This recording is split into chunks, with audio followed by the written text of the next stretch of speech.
Letter 21. Insurrection of 1831. Occupation of Ancona by the French, by Mary Wollstonecraft Shelley. If a revolutionary spark is lighted up anywhere in Europe, the fire bursts forth in Italy. The misgovernment above mentioned is the cause that latterly Romagna has been the center of these insurrectionary movements, but there has never been sufficient union or strength to secure success.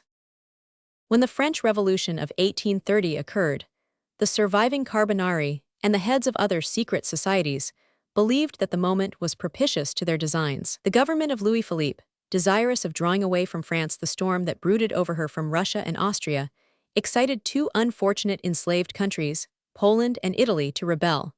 It proclaimed the principle of non-intervention. Marshal Soult exclaimed in the Chamber of Peers, "The principle of non-intervention shall henceforth be ours, but on condition that it shall be respected by others." These solemn declarations satisfied the Italian conspirators.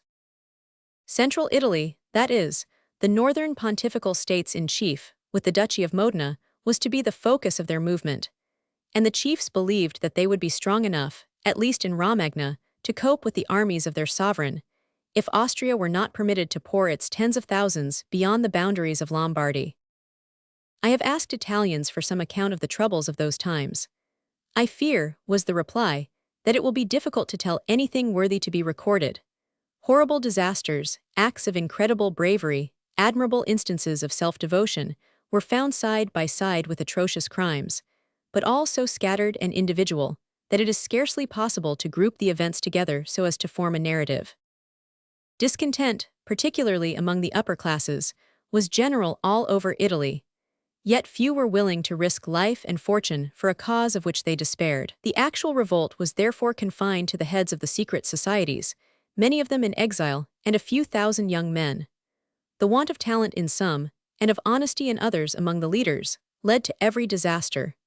They roused and gathered together bands of ardent youths, holding out to them false hopes of a judicious and well-regulated insurrection, aided by the power of France.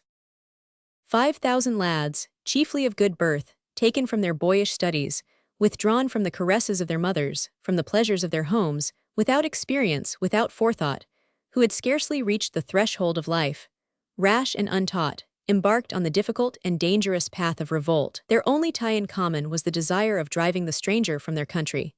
They had none to counsel, none to encourage, none to lead. They entrusted the conduct of their attempt to men who, either from timidity or treachery, hung back when they ought to have shewn boldness, and neutralized the small power of aggression which they possessed. They were confronted by 100,000 imperialists, veteran soldiers, supported by all the material of war. The result was such as might have been expected. As soon as Louis Philippe felt secure on his throne, he was eager to see an end put to the commotions excited by the Revolution of '30. He deserted the Italian cause.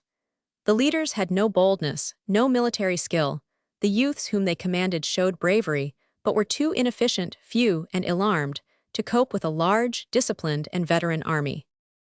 The end was defeat and surrender. Then came the violation of treaties, death, and exile. It would strike with pity the coldest heart to draw but a slight sketch of the various misery that befell individuals. Many a domestic drama of harrowing tragic interest, convulsed families, deprived of their noblest offspring, and whether the bereaved parents were base enough to disclaim and cast them forth, or whether they mourned in bitterness over their fate, the misery was the same. It is not yet ended.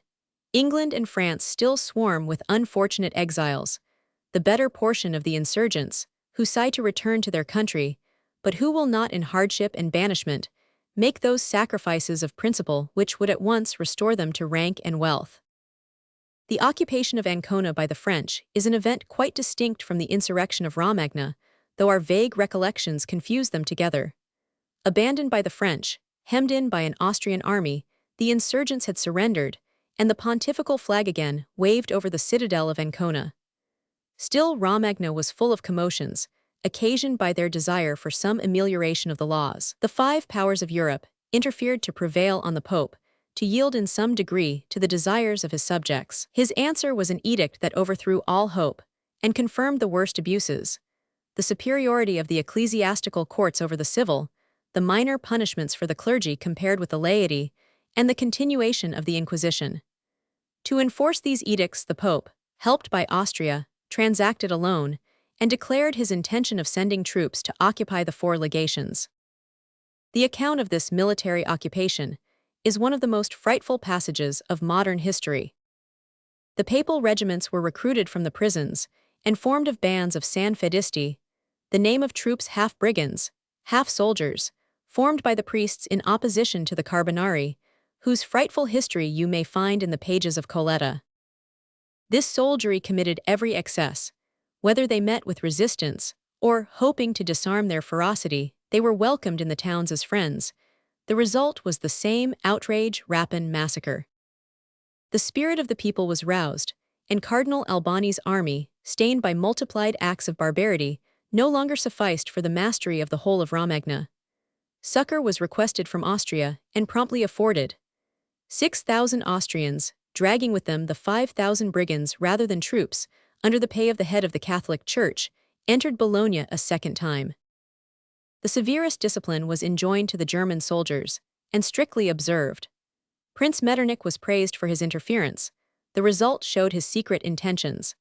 The Italian populace compared the discipline and moderation of the Germans with the recent excesses of the papal soldiery, and it was hoped that an impression would be made of the preference that ought to be given to the Austrian over the pontifical sway, which hereafter might serve the former in good stead. When the Pope declared his intention of a military occupation of the discontented provinces, the five powers, whose ambassadors had just been urging milder measures, with one exception only, approved. England, represented by Sir George Seymour, expressed dissent, and her minister withdrew from the councils of the other diplomatic agents. On the other hand, France expressed her approbation in emphatic terms. The second occupation of Bologna by the Austrians, and the dexterity shown by Prince Metternich, however, made a deep impression on Casimir Périer, then Minister for Foreign Affairs. This was a step in advance made by the Austrian under cover of friendship, but if Romagna was to be lost to the Pope, he saw no reason why the French should not divide the spoil, and he suddenly resolved to occupy Ancona. A ship and 2 frigates received orders to sail for that city, and carry thither 1,100 men, under the command of a naval Captain Gallois, and of Colonel Coombs. General Cubières was named commander-in-chief of the expedition. He set out for Rome, by way of Leghorn, for the purpose of communicating with the Pope with regard to this seizure of one of his principal cities. The French government calculated that General Cubières would have time to see the Pope, and obtain his consent, and reach Ancona before Captain Gallois and Colonel Coombs could arrive. But contrary winds delayed Cubières, while on the other hand, the little French fleet doubled the coasts of Italy with an expedition that could not be foreseen, and which indeed excited general surprise, so that when Cubières arrived at Rome, he found the French ambassador in a violent rage. The tidings of the occupation of Ancona having reached Rome a few hours before, the pontiff also was inexpressibly indignant. Ancona was taken in the night of the 22-23 February, 1832. On their arrival, Colonel Coombs and Captain Gallois did not find Cubières. He held the instructions of government, without which, strictly speaking, they could not commence the attack. They did not, however, hesitate to assume the responsibility of the assault, a resolution which they regarded due to the honor of their flag. The fleet cast anchor 3 miles distant from the city.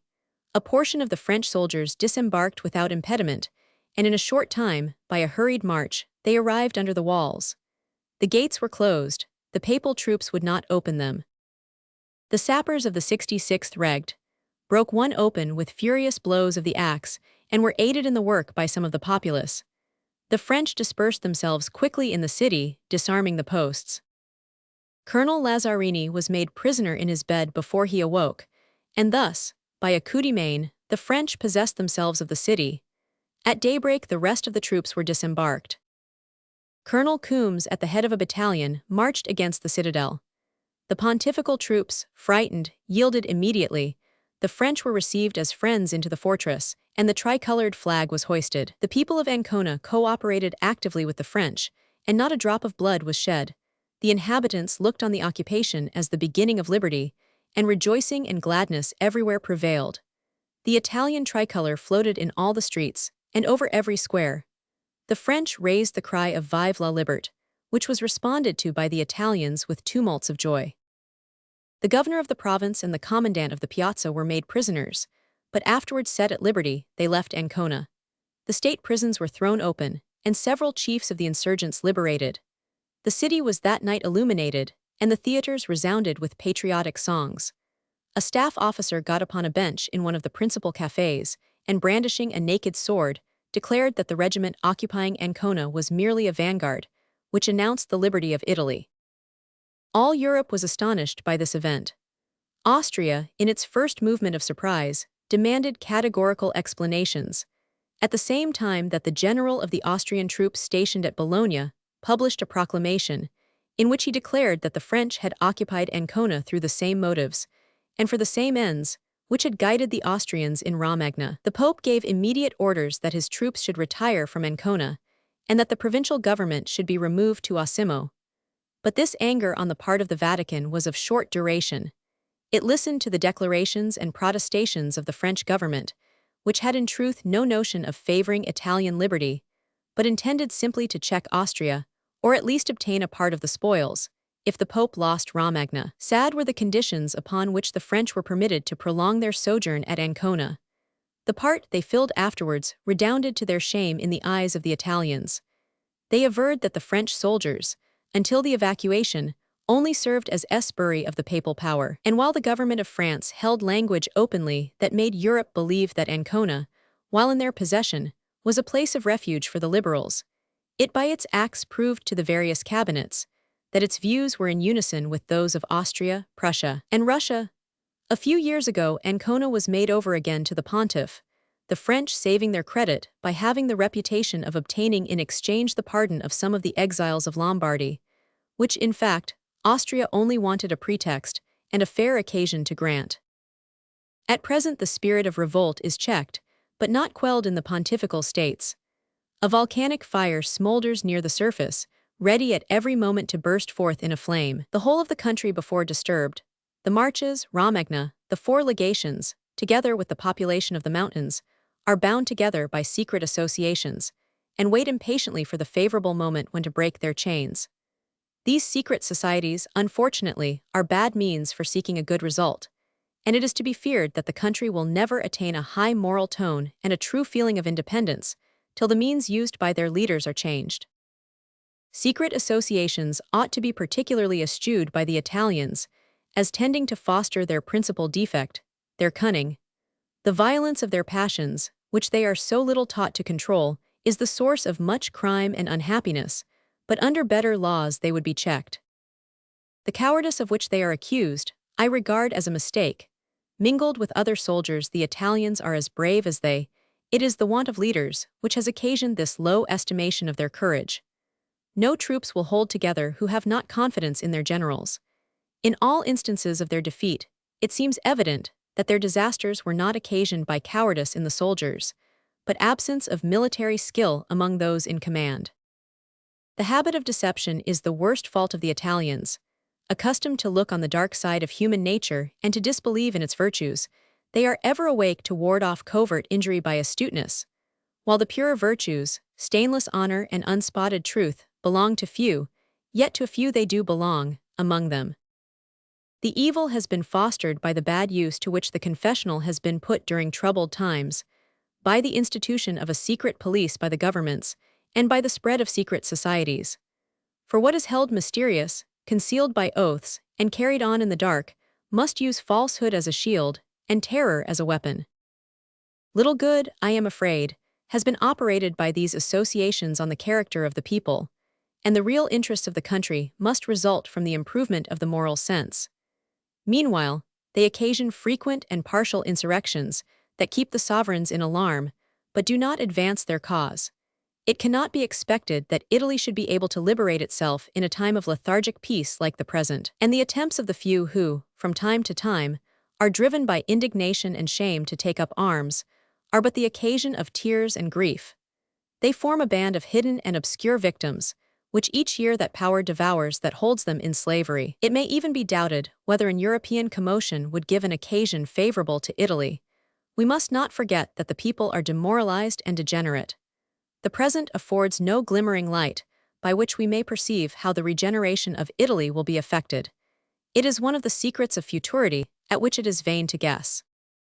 Yet the hour must and will come, for there are noble spirits who live only in this hope, and every man of courage and genius throughout the country, and several such exist, consecrates his moral and intellectual faculties to this end only.